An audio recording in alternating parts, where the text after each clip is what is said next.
Okay, what are we talking about? Oh, yes.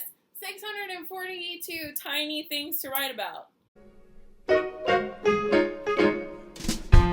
And while we could write about these, we are assuming that no one would want to read that except for maybe our future grandchildren. I don't know, the world could end and all they have left is our journals. But where would they be? They would be sorely disappointed by mine. It would be like really interesting and then there'd be like 50 pages missing. Because I go through them and I tear them out. I started that when I was in middle school. I was like, I would write about like the guys I had crushes on at Model United Nations. Why? And then you would tear them out once you didn't like them anymore? When I was in high school, I'd be like, what was I thinking? Throw it away. Well, I only met them once, and I never saw them again. That is the point of the diary, is to keep track of... I get really embarrassed. Okay, well... Total tangent. On that note, we will start with this one.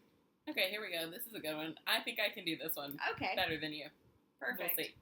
No, you probably will be able to. Write a menu for a feast fit for the gods on Mount Olympus. I randomly found that.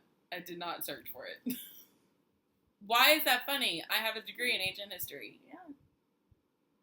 Because that's really useful in the real world. Clearly. Okay. What would your menu be? I'm going to say small children. I'm kidding. That was so morbid. Sacrifice. Yeah, I don't know what they would. I guess they would, ambrosia and wine. What else would the gods like? Okay, what if we did modern day food that the gods would like? Cheese. Heroes. But I feel like if it was like a feast fit for gods and it was like something hard to get, I feel like truffles maybe. Like organic truffles from the earth? Mm-hmm. Okay, yeah. It would be all organic.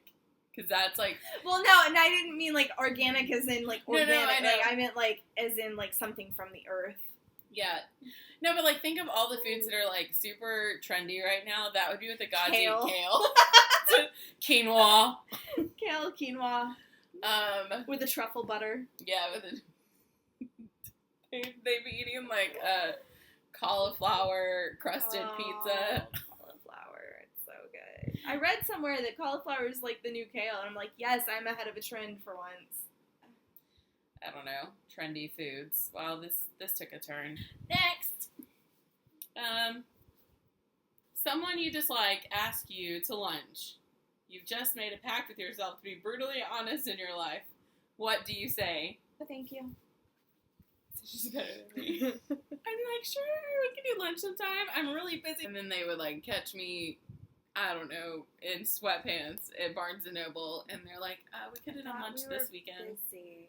And I'm like, I have my Netflix pants on. These are my Netflix pants. I'm only at Barnes & Noble because the smell of books makes me feel calm. I was having a panic attack, and I needed to go to Barnes & Noble.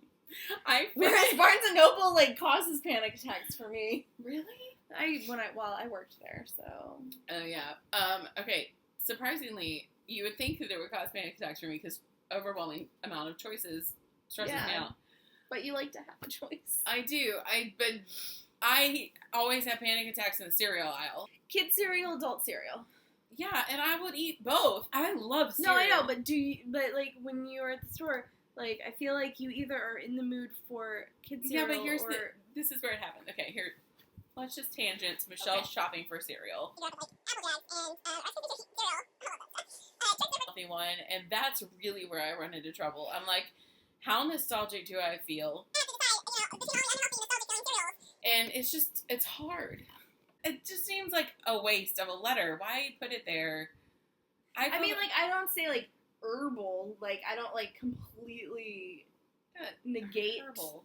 The H. Herbal. I just don't say herbal either. I don't normally breathalyze. Herbal.